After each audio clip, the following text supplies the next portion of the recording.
We shall now move to questions without notice. Senator McAllister. Liberals are doing water. Thanks, Mr. President. My question is to the Minister representing the Prime Minister, Senator Cormann.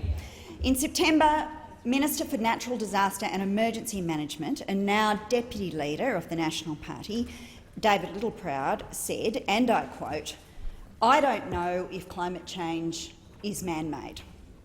Does the Deputy Leader of the National Party's statement reflect the government's position? The Minister representing the Prime Minister, Senator Cormann. Thank you very much, Mr. President. The government's position is well known and well understood. We are committed to effective action on climate change, and we are committed to a policy agenda which is environmentally effective and economically responsible. And that is, of course, what we have been pursuing very successfully over the last 6.5 years in government. Indeed, our commitments to internationally agreed emissions reduction targets has been consistent all the way through the Abbott government, the Turnbull government, and indeed now the Morrison government. And indeed, if you look at Senator Cormann. Senator McAllister on a point of order. Mr. President, does this go to relevance? The question is whether or not the government accepts that climate change is man-made. That was part of the question, Senator McAllister. I think, with respect, Senator Cormann is being directly relevant to the question asked. Senator Cormann. Thank you very much, Mr. President. Just to again confirm the government's position. The government's position is that we are committed to effective action on climate change. And if you consider our performance against the 2020 emissions reduction target agreed to in Kyoto, we are beating that target. Only one of a handful of countries that is beating their Kyoto emissions reduction target. And indeed, we are on track to meet our 2030. Senator Wong on a point of order. Direct relevance, Mr. President, and I listened to your ruling earlier, and the opposition would like some clarification of what are the other aspects of the question to which you believe the minister is being relevant. The only quote is a quote, so there's a reference to the Deputy Leader, and there is a quote, and there's a question about whether that statement reflects the government's position. So I would ask the President to indicate what are the other aspects of. I'm entitled to do this. Thank you. Ask the President to. Order. Can I hear the point of order? Thank you. I would ask you, Mr. President, to advise the chamber as to what are the other aspects of the statement to which you believe the minister is relevant. Senator Cormann on the point of order. Mr. President, on the point of order, I was asked a question about the position of the government in relation to climate change, and I'm answering it in a manner that is directly relevant.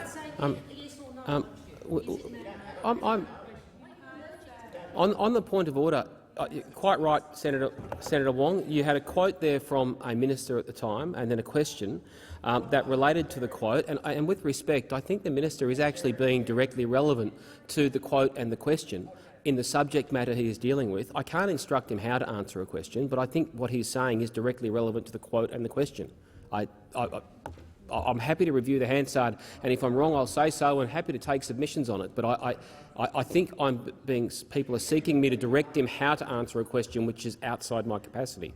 Senator Cormann. Thank you very much, Mr. President. As is well understood, the government absolutely accepts that climate change is a global problem that needs to be addressed in a globally coordinated fashion. And indeed, Australia, as part of the global community, is doing its bit to help reduce greenhouse gas emissions, and we're doing so in a way that is environmentally effective and economically responsible. Indeed, if you look at our commitment to 2030 on a per capita basis, that means a reduction in emissions by 50% on the basis of our emissions intensity, emissions per unit of GDP. We are committed to a reduction of 2/3, which is more ambitious than the European Union, more ambitious than Canada, more ambitious than New Zealand and many other countries. And of course, I mean, what matters here is the policy position of the government. The policy position is very clear.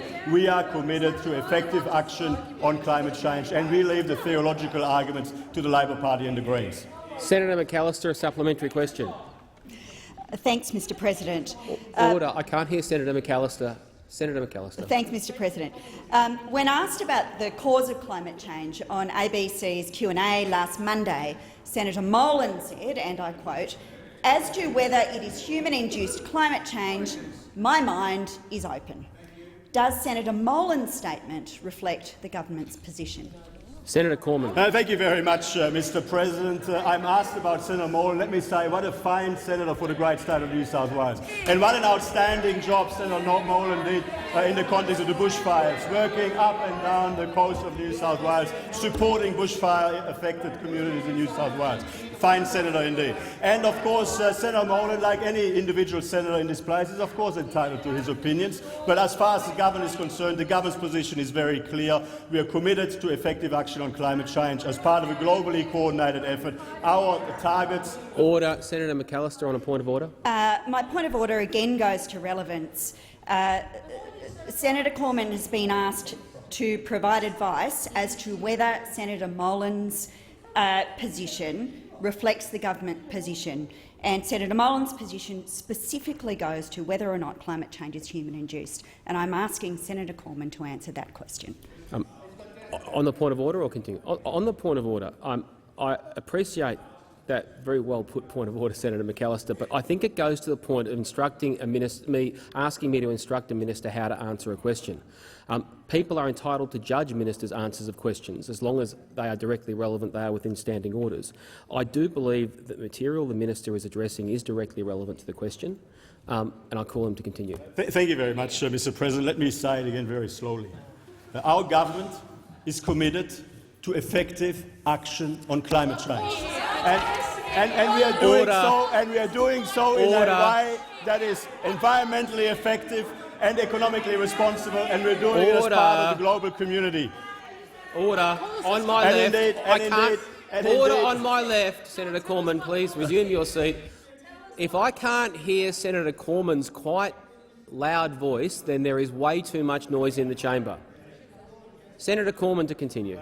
Thank you very much, Mr. President. We are part of the global community of nations which is committed to effective action on climate change. Senator we are doing Cormann, time for the answer has expired. Senator McAllister, a final supplementary question. Thanks, Mr. President. Once more, does the Morrison government accept that climate change is human-induced? Senator Cormann. Yes. Senator Dean Smith. Thank you. Order. Thank you. Sorry, Senator Smith, I'm going to ask you. It is put to me often that question time is a forum for the opposition. Time is being wasted by virtue of the interjections. I need silence before I call Senator Smith. Senator Smith. Thank you very much, Mr. President. My question is to the Minister for Foreign Affairs, Senator Payne.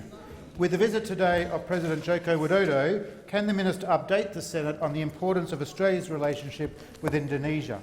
Minister for Foreign Affairs, Senator Payne. Thank you very much, Mr. President. It's been a great pleasure and a delight today to welcome back President Widodo to a guest of government visit to Australia, his fourth since 2014, and also privileged to have him address both houses of the parliament this morning.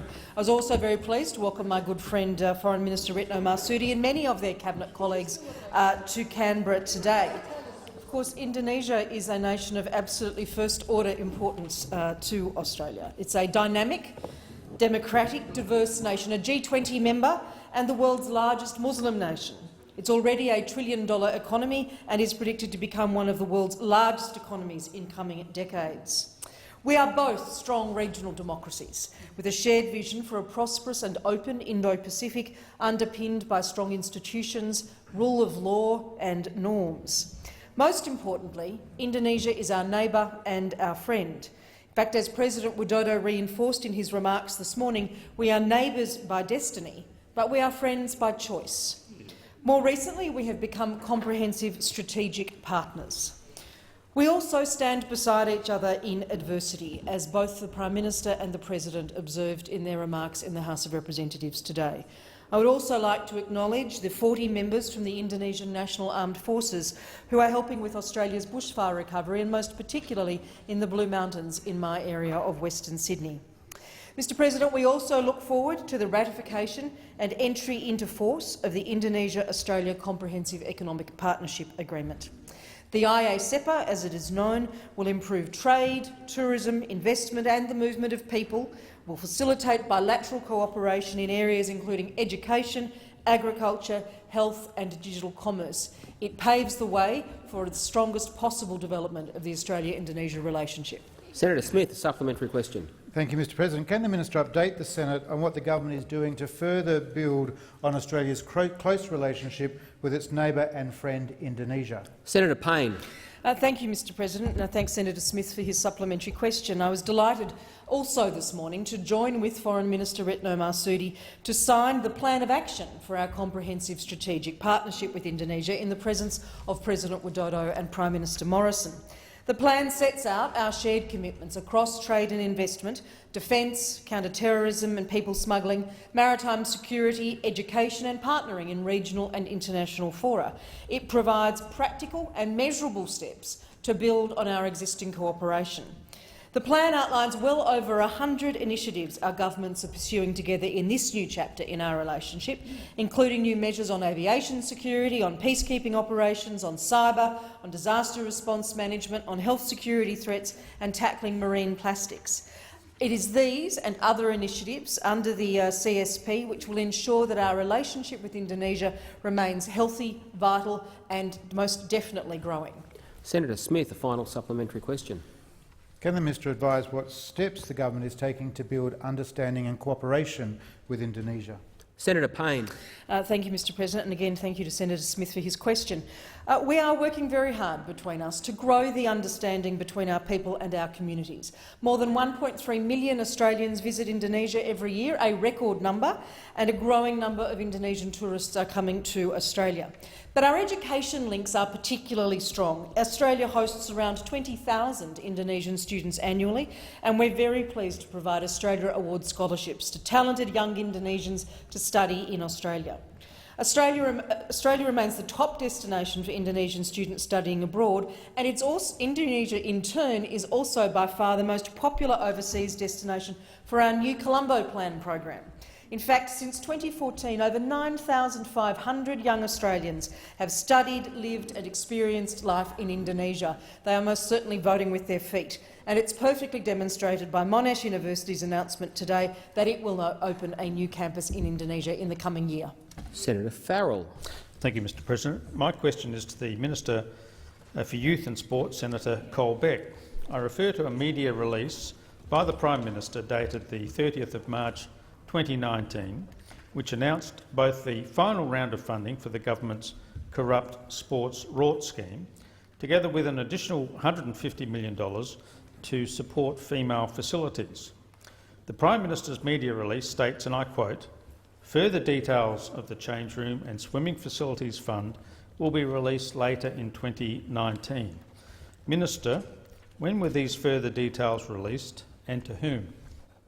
The Minister for Youth and Sport, Senator Colbeck. Thank you, Mr President. And can I, again, as many of us have done here in the chamber over the last week, completely reject the characterisation of the Labor Party of the CSIG program, because it was a very, very good and quite frankly, Mr President, a very, very popular program.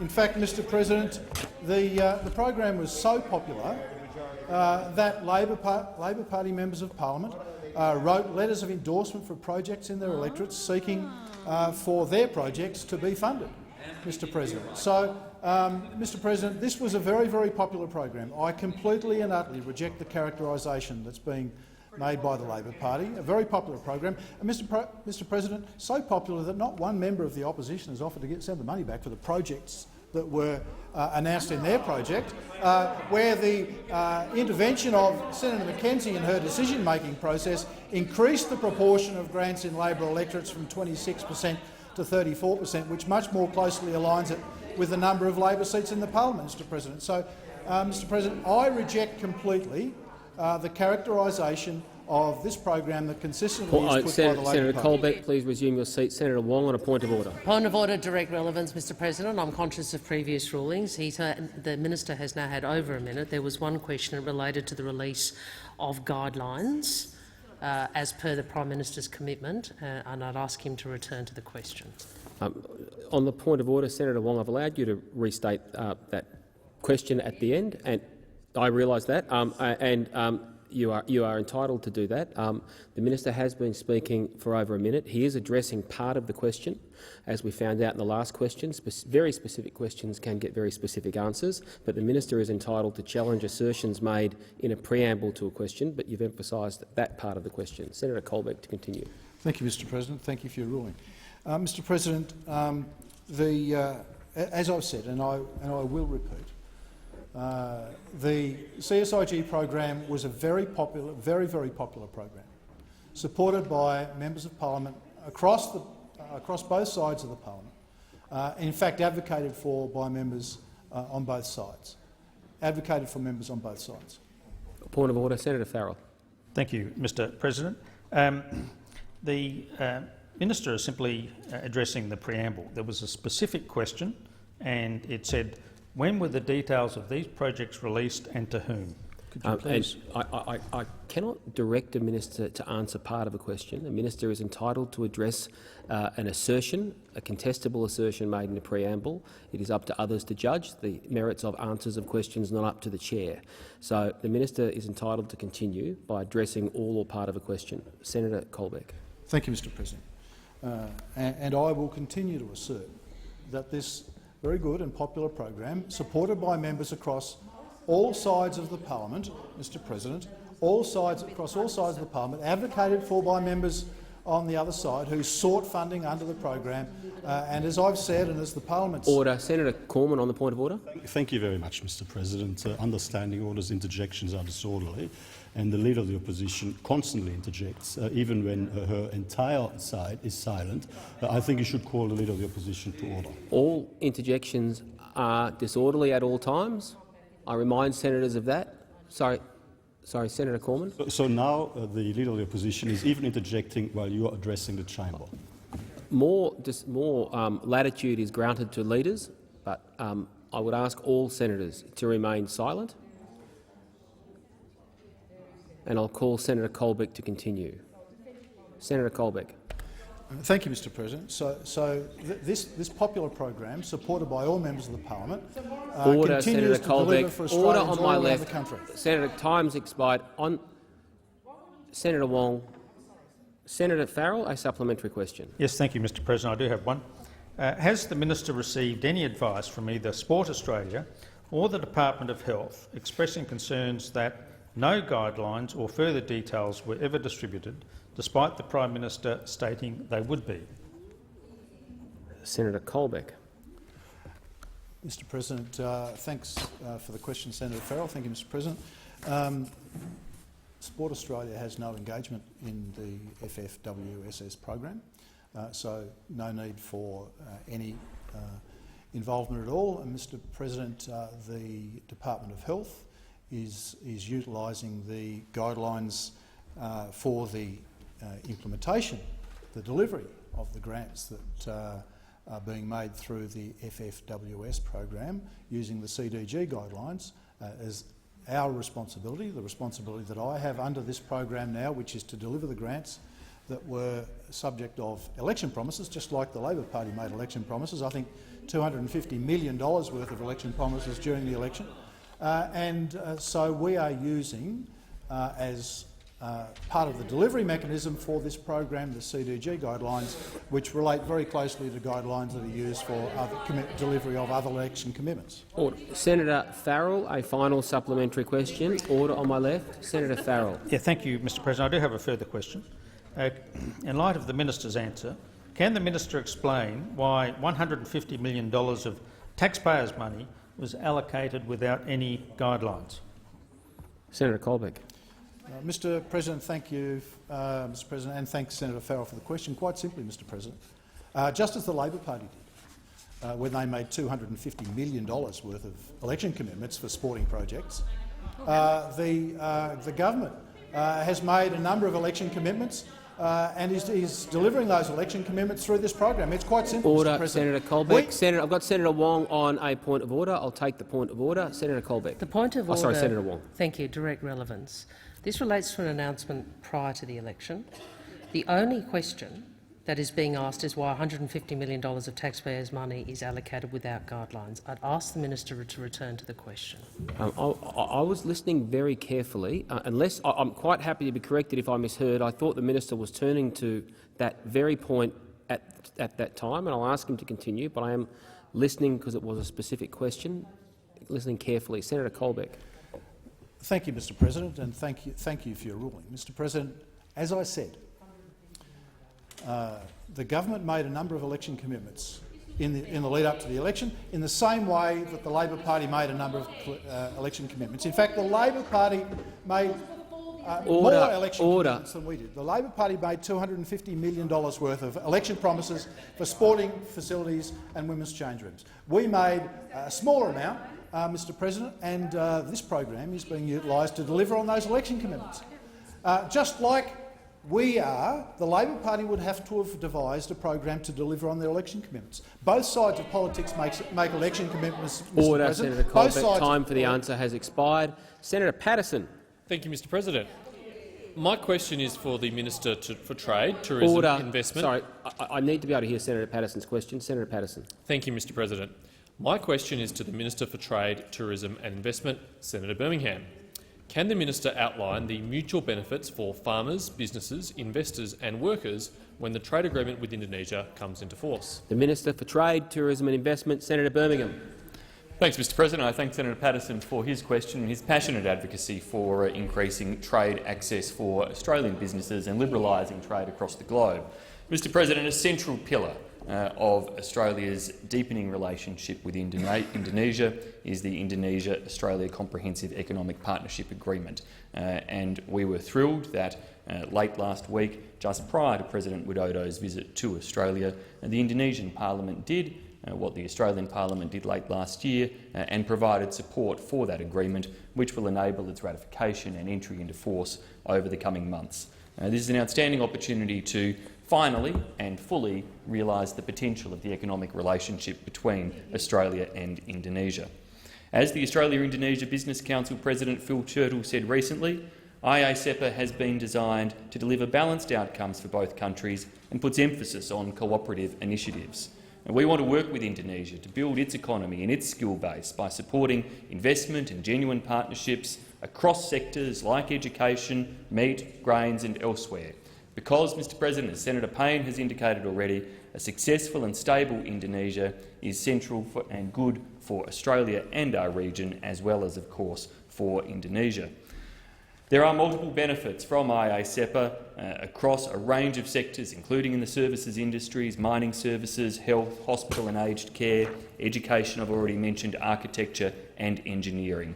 There are enhanced opportunities into the Australian market for areas of ambition of Indonesia, such as the electric vehicle market, as well as opportunities in terms of enhanced work rights around working holiday makers who make such a valuable contribution to our economy. Our agricultural, our steel making and other sectors all gain significantly, whether it's 575,000 access for cattle, 500,000 tonnes of grain, around 455 semi-loads of oranges, a range of different categories. Senator Patterson, a supplementary question. Thank you, Mr. President. Can the minister advise the Senate what else the government is doing to build a more resilient economy and create opportunities in new markets for our exporters, tourism operators and international education providers to sustain jobs? Senator Birmingham. Mr. President, our government has always recognised that the more Australian farmers and businesses are able to access choice and diversity across the globe, the better it is for them to build their resilience, particularly in some of the challenging times that we face at present. That's why, as a government, we pursued aggressively trade opportunities with Japan, Korea, China, the implementation of the Trans-Pacific Partnership, and, of course, in line with the passage of the Indonesia Agreement through this parliament, we welcomed the passage of the Hong Kong Free Trade Agreement, which entered into force last month on 17 January, which was acknowledged as being important for insurance, banking and fintech sectors. The Peru Agreement, I'm pleased to inform the Senate, will come into force tomorrow, the 11th of February, and that has been recognised as opening up a level playing field for Australian mining, engineering and technological services companies, excellent opportunities across other services industries, including also in goods, wine, sheep meat, kangaroo meat and other sectors will all benefit from that diversification. Order. Senator Patterson, a final supplementary question. Thank you, Mr President. Can the minister inform the Senate of other recent good news on the trade front? Senator Birmingham. Mr President, 6 years of creating new market access opportunities is delivering for Australia. ABS data last week showed Australia posted our largest ever calendar year trade surplus in 2019.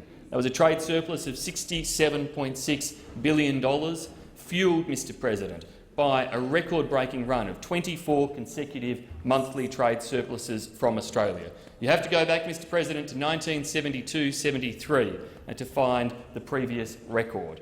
And indeed, it's fuelled in part by exports of goods surging up 13.4% in 2019 over 2018 levels, resources up, manufacturing exports up, rural exports also up, notwithstanding drought conditions. Yearly services exports also growing by 8.9%, recognising the diversification of our economy and crossing the $100 billion mark for our services exports for the first time ever as we help to charge all aspects of the Australian Senator economy. Birmingham. Senator Waters. Thanks very much, President. My question is to the Minister representing the Prime Minister, Senator Cormann. After 10 years of the Greens campaigning for a federal corruption watchdog, the major parties finally agreed in 2018 that one was needed. 12 months ago, the government said it was imminent. Since then, we've had a constant stream of scandals, but still no bill. Has the government delayed because the Prime Minister knew many of his ministers were involved in integrity scandals and that there were more to come? Minister representing the Prime Minister, Senator Cormann. Thank you very much, Mr President. No. Senator Waters, a supplementary question. Well, at least we got an answer that time, thank you. Legal experts have said that even if it had been introduced, the weak design principles that your government proposed would mean that the body would not have been able to investigate any of those scandals that have embroiled your government's ministers. Why would you deliberately design a watchdog that was toothless? What are you scared it will find? Senator Cormann. Thank you very much, Mr President. I completely reject the premise of the question. There is nothing in this question that I agree with, but of course the Parliament, including the Senate, will have the opportunity of conducting a debate about the bill to establish a Commonwealth Integrity Commission in due course. Senator Waters, a final supplementary question. Thanks, President. Well, the Senate in fact already did that. The Greens bill to establish an independent corruption watchdog passed the Senate 5 months ago, and it would have applied to all of the ministerial scandals that are further eroding public trust. If you had any commitment to cleaning up politics, you would bring on that bill for a vote in the House and we could have a federal corruption watchdog by Easter. Will you do so? Senator Cormann. Thank you very much, Mr President. No. Senator Keneally. My question is to the Minister representing the Minister for Government Services, Senator Ruston. Ms Ray Harvey lost her home in the bushfires and has been living on her property with no running water, electricity or internet. She had applied for the disaster relief payment twice and had been rejected twice because she couldn't provide the bank account details for a government payment from 25 years ago. Why is the government burdening bushfire victims with bureaucracy? Minister representing the Minister for Government Services, Senator Ruston. Thank you very much, and I thank Senator Keneally for her question. Obviously, we have been through a particularly devastating time over recent months with the bushfires and the impact that it's had on the communities that have been absolutely devastated. Part of the response that this government, the federal government, an unprecedented response, I might add, for the kind of natural disaster that we have seen over recent months, part of it has been to make sure that we are quickly able to respond to people who are in need.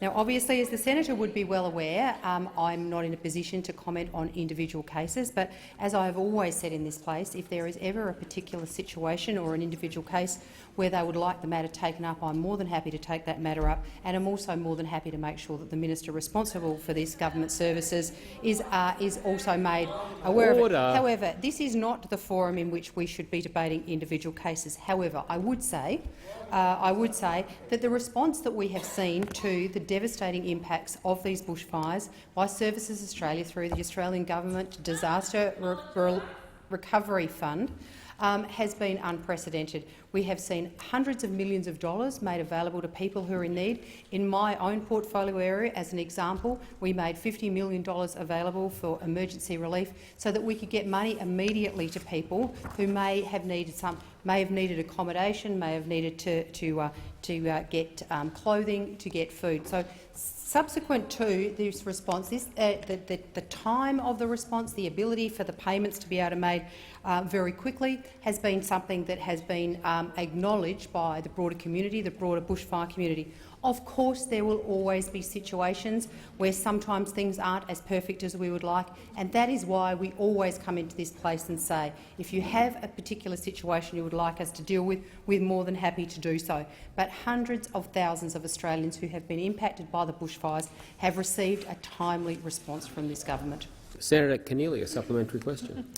Mayor of Bega, Christy McBain, raised concerns that it was difficult for bushfire victims to get help, saying that, and I quote, "Some people just want to get on and help themselves, and that becomes difficult when there's always a form to fill out, a process to go through, a number to ring, a meeting to attend. So I think that definitely adds to the frustration." Does the minister agree with the mayor's assessment? Senator Ruston. Well, thank you very much. Thank the senator for a follow-up question. Well, as the senator would understand, there is always a process that needs to go through before taxpayers' funds are made available to people. One of the things that we did as a government after these unprecedented bushfires was to make sure that we made that as easy as possible. But to come into this place and suggest that you don't have to go through any process at all, you can just turn up and ask for money, is. However, I would say that one of the things that has order on my left. One of the things that has been we have received a great amount of commendation for is the fact that people who rang the number, the 1802266 number, were having their calls answered on average under 1 minute, and that people were not being made to wait. And sometimes people got off their phone and looked at their bank accounts and the money had already paid into their bank accounts. So I would say that the system is obviously working when the majority of people are receiving their money the same day. Senator Ruston. Senator Keneally, a final supplementary question. When questioned about the difficulty accessing payments, Minister Stuart Robert claimed the speed at which we're operating now is unseen in a disaster in this country. Is boasting about the government's speedy response the best that Minister Robert can offer people like Ms Harvey and Mayor McBain? Senator Ruston. Thank you very much. Well, look, I think I probably refer to my answer to my previous question. The fact is that the responses have been very quick. People who have been ringing the number that I just gave have been getting immediate responses, and they are having the money paid into their bank accounts almost immediately. In fact, in most instances, within a matter of hours, somebody who has applied for the Australian Government disaster recovery payment has received it. We also note that that we made the decision to increase the amount of money that was made available to children in the lead-up to going back to school. So instead of it being $1,000 for adults and $400 for children, an additional $400 was made available so that children returning to school at the end of January would be able to have the assistance to be able to buy the things that they needed. So I'm quite happy to take the individual cases that you refer to and see if there has been a problem. But in general, I think you'll find that the majority of Australians impacted by these bushfires have been very happy and grateful for the response by this government. Senator Roberts. Thank you, Mr President. My question is to the Minister for Trade, Senator Birmingham. Australia's table grape production will reach a record 240,000 tonnes this season, up 14% from 2018-19, when grape exports increased 43% to 580 million. The cause of increased production is Chinese demand outstripping supply. Yet China is now cancelling orders owing to the port closures due to the coronavirus. Our grape growers are harvesting this record crop right now. The Indonesia-Australia Comprehensive Economic Partnership Agreement could have given our producers an opportunity to export some of this extra production to Indonesia. This is not happening, though. Indonesia remains a challenging and unpredictable destination. In the main, this is because of Indonesian bureaucracy and intransigence. Will your office immediately advocate with Indonesia to implement the Indonesia-Australia Comprehensive Economic Partnership to open Indonesia to Australian table grapes? The Minister for Trade, Tourism and Investment, Senator Birmingham. Thanks, Mr. President. I thank Senator Roberts for his question. Let me deal with a couple of the matters that Senator Roberts has raised. He is correct that as market opportunities, business opportunities for Australian farmers, other businesses have opened up as a result of trade agreements struck by Australia. Farmers and businesses have adapted their businesses to take advantage of those opportunities. They've planted more of certain varieties, they've grown more of certain commodities, and that, of course, is as you would expect. That is one of the reasons why Australia has just recorded a record trade surplus, because our businesses have responded to the new opportunities available to them. Now, with all business engagements come certain degrees of risks and certain degrees of unpredictable circumstances, and obviously the coronavirus at present has impacted upon many different business sectors and will continue to do so for an unknown period of time. And those businesses, we have been working to try to help access new market opportunities in a range of different ways. As I indicated to Senator Hanson last week, in terms of the seafood sector, we have provided dedicated Austrade contact reference point for that sector to give them access not just to one different market but to advice about any different markets that we have trade representation in and the ability to be able to service in those markets.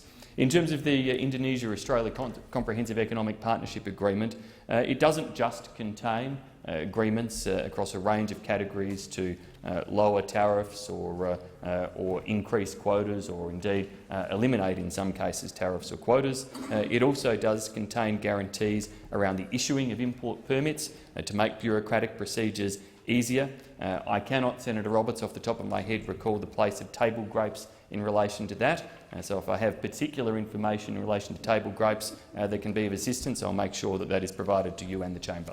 Senator Roberts, supplementary question. Thank you, Mr. President. Let me be more specific then. In their submission to the inquiry into the Indonesia-Australia Comprehensive Economic Partnership, the Department of Agriculture of your government stated that trade with Indonesia is unpredictable, suffering unexpected changes to import regulations and policies. The government needs to establish and nurture government-to-government links that support access for Australian exports. Why is the government ignoring the advice of its own Agriculture Department? Senator Birmingham.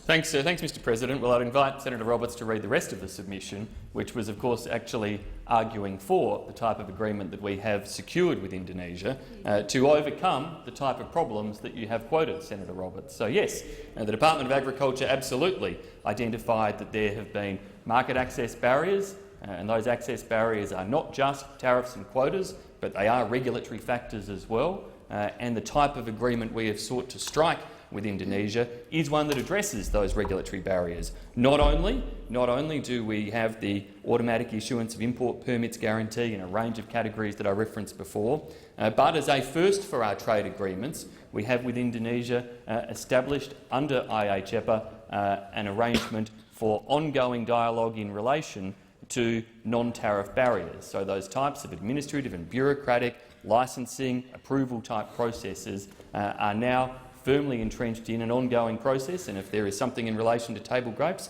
well, as I said, we'll certainly be taking it up with them using those procedures. Senator Roberts, a final supplementary question. Thank you, Mr. President.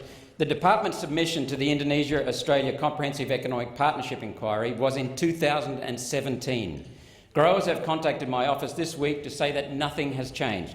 They still cannot get Indonesian licences to export.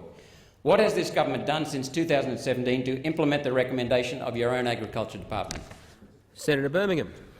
Negotiated, concluded and legislated for a free trade agreement with Indonesia, Senator Roberts. That is precisely what we've done since 2017.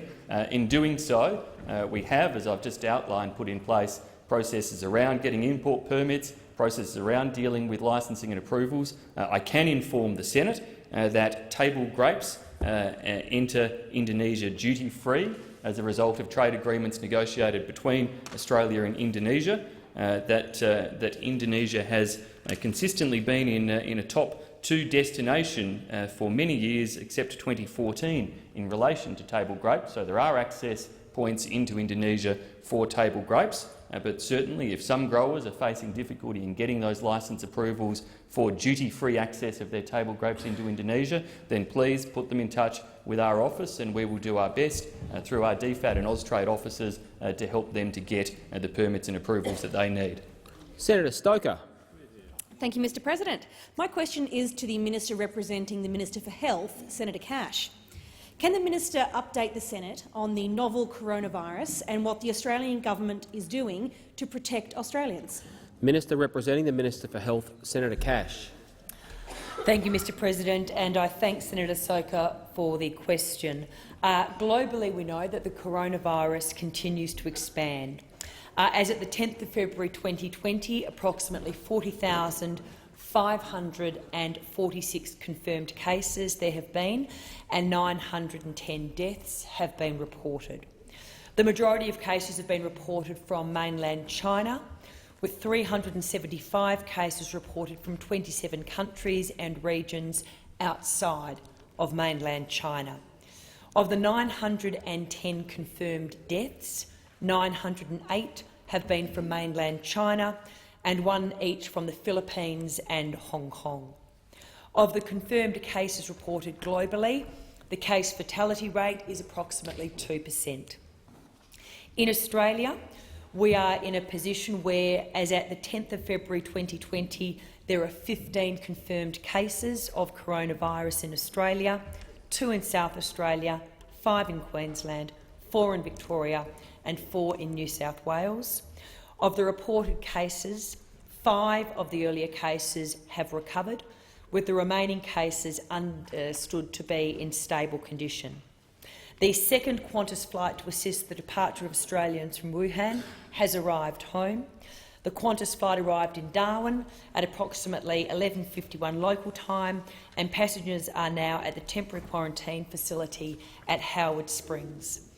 The activation of this facility is part of our detailed contingency planning to support overflow from the primary quarantine facility on Christmas Island. 266 passengers are now at the facility, including 6 Australian government personnel and 8 Pacific Island country nationals. All passengers have undertaken 5 health screenings. Senator Stoker, a supplementary question. Can the Minister update the Senate on the safety of the quarantine facilities at Howard Springs? Senator Cash. Thank you, Mr President. With the primary quarantine facility on Christmas Island now at capacity from a public health and quarantine perspective, the government has selected the Howard Springs accommodation facility because it is well equipped for public health and quarantine purposes. I am advised the Chief Medical Officer and the Minister for Health visited the temporary quarantine facility Howard Springs on Friday and report that there is no threat to the community from people being housed at the Howard Springs facility.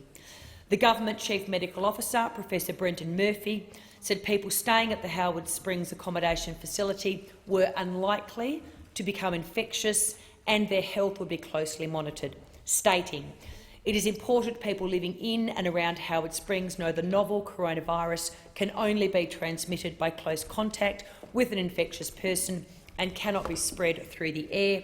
The Chief Medical Officer has also said he is confident the security and public health measures put in place will prevent any risk to the community's health. Senator Stoker, a final supplementary question. Minister, what further steps has the Australian government taken to keep Australians safe in the face of the novel coronavirus? Senator Cash. Thank you, Mr President. The Australian government has assisted over 530 Australians to safely return to Australia on 2 Qantas flights and the New Zealand flight. All repatriated Australians and their families are being well looked after, either on the primary facility at Christmas Island or at the temporary facility at Howard Springs. They are being provided all necessary health care throughout their stay by a highly skilled and well-equipped Australian medical assistance team. There have been no confirmed cases of coronavirus amongst these people. The Australian people should be reassured that we are taking all necessary measures to contain this virus and protect Australians. We are continuing to enact enhanced border measures, and the Australian Health Protection Principal Committee is continuing to meet daily to provide expert medical advice to government. We are prepared, we are acting, and we will continue to follow the expert medical advice. Senator Watt. Thank you, Mr President. My question is to the Minister for Defence, Senator Reynolds. Last week, Senator Reynolds told the Senate that, according to experts, the government had done all it could to provide the aerial firefighting capability required to protect Australians. Does the minister stand by that claim? The Minister for Defence, Senator Reynolds. Yes, I do. Senator Watt. In December 2017, the National Aerial Firefighting Centre provided a business case to the federal government requesting a permanent increase in funding of $11 million to its annual budget. On the 4th of January this year, the New South Wales Rural Fire Service Commissioner Shane Fitzsimmons said, and I quote, "We haven't seen a positive response to that business case." Is failing to provide a positive response to the business case for 2 years an example of the government doing all it could? Senator Reynolds. I absolutely stand by my comments in the Senate last week. We have worked incredibly close with NAFIC and with the states and territories.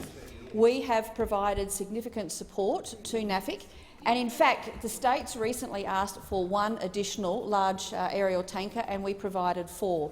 We have taken the advice of the experts, and we have provided all possible assistance. Senator Watt, final supplementary question. Thank you, Mr President. More than 3,000 Australian families have lost their homes during the bushfire crisis. Can the minister explain to these families why the government failed to heed the advice of fire commissioners and NAFC to provide a permanent boost to Australia's aerial firefighting capability?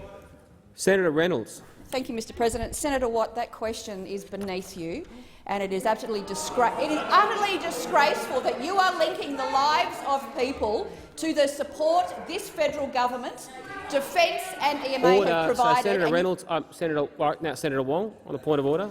Point of order, direct relevance. What perhaps this minister should be ashamed of is telling the Senate one thing which is clearly not true. NAFIC's advice was not received. Why don't you answer Senator that question Wong, instead of this Senator feigned Wong, outrage? Senator Wong, that's not a point of order. Senator Cormann on the point of order. Senator Wong should withdraw that imputation on a senator.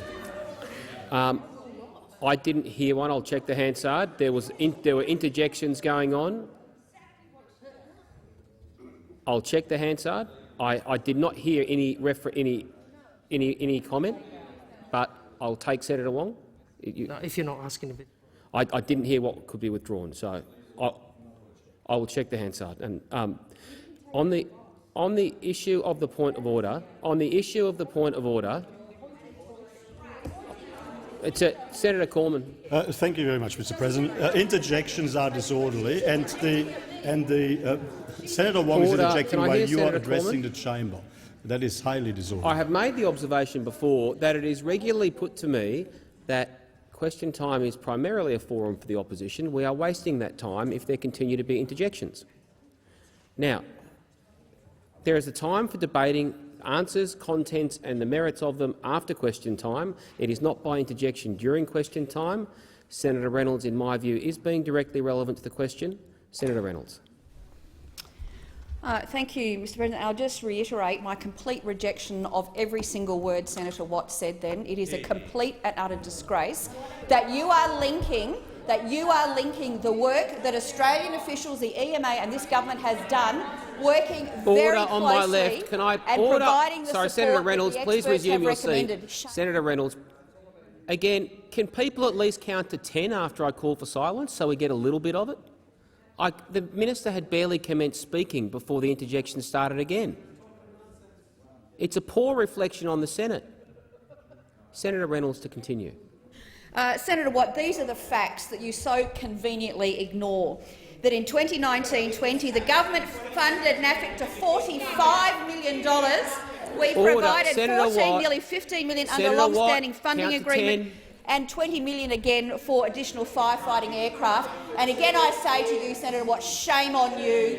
Shame on you all for politicising. You're a disgrace. Order. Order. I don't think it is a. Order. Well, I'll simply— the clock will run down until I'm going to call the next senator for a question. Senator Bragg. Thank you, Mr. President. My question is to the Minister for Foreign Affairs, Senator Payne. Can the Minister— Senator Watt. Can the Minister update the Senate on how Australia is providing assistance? Order. Sorry, Senator Bragg, please resume your seat. Please. I can't hear the question. I just want to be able to hear the question. I really don't think we want to get into seating arrangements during question time. Senator Bragg, please commence your question again, because I couldn't hear it. Thank you. I can't hear you. I can't hear you. Too far away. Commence the question again, Senator Bragg. My question is to the Minister for Foreign Affairs, Senator Payne. Can the Minister update the Senate on how Australia is providing assistance to Australians affected by the coronavirus outbreak? The Minister for Foreign Affairs, Senator Payne. Thank you very much, Mr. President, and I thank Senator Bragg for his question. Yesterday, of course, 266 passengers who took the second assisted departure flight from Wuhan arrived in Australia. Those passengers continue to show no signs of being infected by the coronavirus, and the Australians on the first flight and those who were assisted by New Zealand also remain healthy on the advice of the Chief Medical Officers. The passengers on the flight yesterday included 95 children under 16 years of age, 11 of whom were infants, and 16 passengers over 60 years of age. And again, we have focused on helping those Australians in an isolated and vulnerable position, and we have prioritised keeping family units together. This brings the total number of Australians who have been assisted to leave Wuhan to 531. The Department of Foreign Affairs and Trade Crisis Centre has taken over 10,000 calls since the 23rd of January. Our embassies and our consulates in China have received more than 2,000 calls for advice or assistance. We are, of course, also aware of a number of Australian children who do remain in Wuhan with family, but who have no immediate guardian to accompany them on any assisted departure flight. We have explored options to assist these children to come home, but Chinese authorities have not agreed to allow family members who are Chinese nationals without Australian citizenship or permanent residence to board these flights. That does, in effect, restrict those options, Mr. President. And we do understand that this is a difficult situation.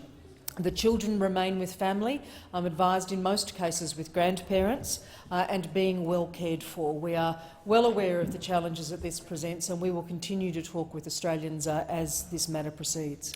Senator Bragg, a supplementary question. Can the Minister provide an update on what the Australian government is doing to help Australians beyond Wuhan and Hubei province? Senator Payne. Thank you, Mr. President, and I thank Senator Bragg for his supplementary question. A number of Australians are in other parts of China beyond Hubei province, as well as on cruise ships, as senators would be aware. The government is in contact with many of them. Australian officials are closely monitoring medical and welfare services on board the Diamond Princess cruise ship, which has been quarantined in Japan and is carrying 218 Australians.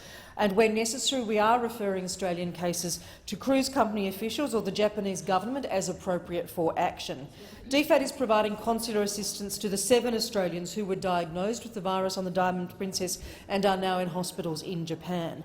Our officials have also relayed offers of consular assistance through the operator of the Westerdam cruise ship, on which there are 49 Australians. To date, there are no known cases of coronavirus on board that ship. Senator Bragg, a final supplementary question. Can the Minister explain how Australia has coordinated with our neighbours to help citizens of the Pacific Island communities? Senator Payne. Thank you, Mr. President. We are working closely with our Pacific Island neighbours, with New Zealand and with the WHO, to protect our region from coronavirus through a number of measures that include a regional response plan, the provision of personal protective equipment and the deployment of Australian health experts to the region. An Australian DFAT official has joined the WHO hub in Suva to assist with addressing the coronavirus issues in our region. We are also working with regional governments on issues related to the movement of shipping and the coronavirus in the region. I was very pleased, Mr President, that we were also able to help members of our Pacific family by including 8 vulnerable students from the Pacific Islands on the second assisted departure flight from Wuhan, which arrived yesterday, as New Zealand did on their flight last week. Senator Chisholm. Thanks, Mr President. My question is to the Minister for Youth and Sport, Senator Colbeck. I refer to an answer to questions on notice returned 18 December 2019 regarding the $150 million Female Facilities Program, which asked, which minister currently has the authority to approve projects for funding from this pool?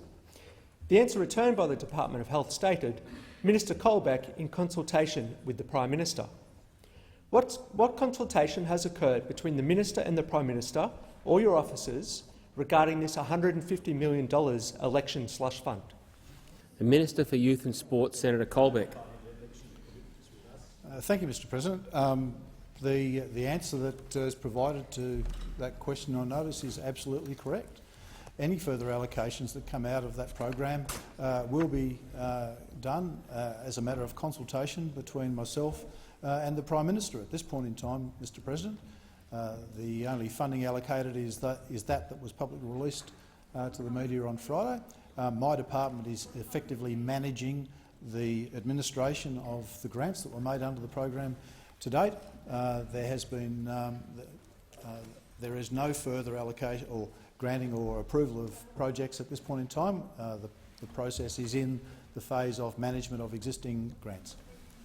Senator Chisholm, a supplementary question. Thanks, Mr President. Further answers to questions on notice reveal that the authority to grant approvals under this program transferred to the Minister in August 2019. How many projects were approved prior to the Minister for Sport receiving this authority? Senator Colbeck. Mr President, as I said in earlier in question time, and as the projects that are being funded through this program were election commitments. The government made election commitments in the lead up to the election, just in exactly the same way that the opposition did. In fact, the opposition promised many of the same projects. Senator Wong, on a point of order. Direct relevance. Would you like me to repeat the question, Mr President? It was a quantitative question. Quite right. That's a good way to describe it. I am listening very carefully to the minister's answer. Being directly relevant, my view is that he is entitled to talk about grants made and timing.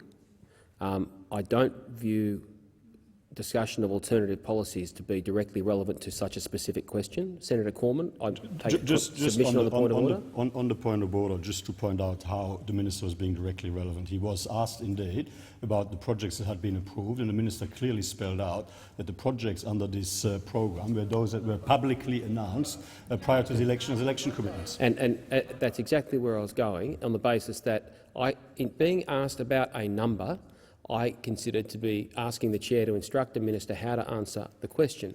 He is being directly relevant as long as the answer pertains to what I believe he was talking about at the point, which was the grants that were made prior to the time stated in the question. Senator Colbeck. Thank you, Mr President. All of the projects that are being funded to this point, and all of the projects that are being funded under this program were the subject of election commitments, and Senator Wong is right in her chatter across the chamber. Mr President, there were 41 projects allocated funding through election commitments that are now being administered under this program. Senator Chisholm, a final supplementary question. Yes, Mr President. Has the minister at any point under this program approved grants in his home state of Tasmania? Senator Colbeck. Mr President. Mr President, this program is administering the delivery of grants of election commitments that were made during the election campaign before I became minister. The role that my department has at this point in time is to administer the election commitments that were made by the government in the lead up to the election. Senator McMahon. My question is to the Minister for Defence, Senator Reynolds. Can the minister update the Senate on how Defence is supporting our Australian Defence Force members' transition from permanent military service to civilian life? The Minister for Defence, Senator Reynolds. Thank you very much, Mr President, and I thank Senator McMahon for her question, but also for her deep commitment to the ADF personnel who are stationed in the Northern Territory. Thank you. I'm extremely proud that this government is showing the same commitment and duty to our ADF members, our veterans and also their families, as they themselves have shown to this nation. As highlighted in the recently announced suicide prevention measures, the issues we face, and I know that we face them together on a bipartisan basis, are numerous and they are complex. For example, transitioning from military service to civilian life can be, for many, a very challenging life event, and it does provide a period of uncertainty for many members and for their families. Since 2017, Defence has put smart thinking and targeted resources behind its transition transformation program, and we believe that continual improvement is the key. As the Minister, I am committed to ensuring that Defence works closely with the Department of Veterans Affairs to help our ADF members and their families in very practical and very positive ways to transition successfully from their service life to the next chapter of their lives in both their careers and also their family lives. Defence has a suite of enhanced transition programs designed to prepare ADF members and their families to take responsibility for their own lives, welfare and development, which includes their health and their well-being, social engagement, employment and education, and also accommodation and finances. We are also committed to ensuring members have access to the right support at the right time, especially those who are vulnerable or at risk. And importantly, I think that members are assessed individually and treated according to their own personal needs, whether it's in mental health care, patient care or also occupational rehabilitation. Senator McMahon, a supplementary question. Can the Minister update the Senate on how Defence is working with Veterans Affairs to ensure young, at-risk veterans get the support they need as they transition out of service? Senator Reynolds. Thank you, Mr President, and thank you again, Senator McMahon, for the question. Yes, I can confirm that Defence and DVA are working closely together, and in fact I believe they have, most closely they have ever worked together to provide at-risk transitioning veterans with a single point of contact to ensure their seamless support is ongoing, access to the appropriate health treatment, and also to help them finalise their own claims. Last week, the government announced a significant funding boost to this coordinated program, an addition of 170 veterans, in particularly those from the most vulnerable age group, which is 17 to 30, the cohorts, and they will be supported as they transition into a civilian career. This means that 10 additional case coordinators will be backed by nearly $5 million investment in a program that is already helping over 1,200 veterans facing challenging circumstances. And a further investment of $5.6 million will assist another 1,600 ADF members. Senator McMahon, a final supplementary question. Can the Minister outline to the Senate the significance to Australian Defence Force members, veterans, their families and the nation of ensuring successful transition from service to civilian life and employment? Senator Reynolds. Thank you, Mr President, and thank you again, Senator McMahon. You are right. It is absolutely critical that we get this component correct. All of us here in this chamber and the government and all Australians owe it to the men and women who have served our nation and also their families to give them the support that they have given us through their service and also their sacrifice as a family. As Australians, we demand the highest standards of our ADF men and women, and we have a responsibility to support them in all aspects of their professional and personal development, health and well-being, from the first day of their service through to their return through their civilian lives and their lives with their families. Transition planning should and is now starting from their enlistment to start thinking about and preparing for the time that they transition back to a civilian life. And this is why the government is so focused on ensuring that they have a successful transition and a long and happy life with their families and in their employment. Senator Reynolds. Senator Cormann. I ask that further questions be placed on a notice paper.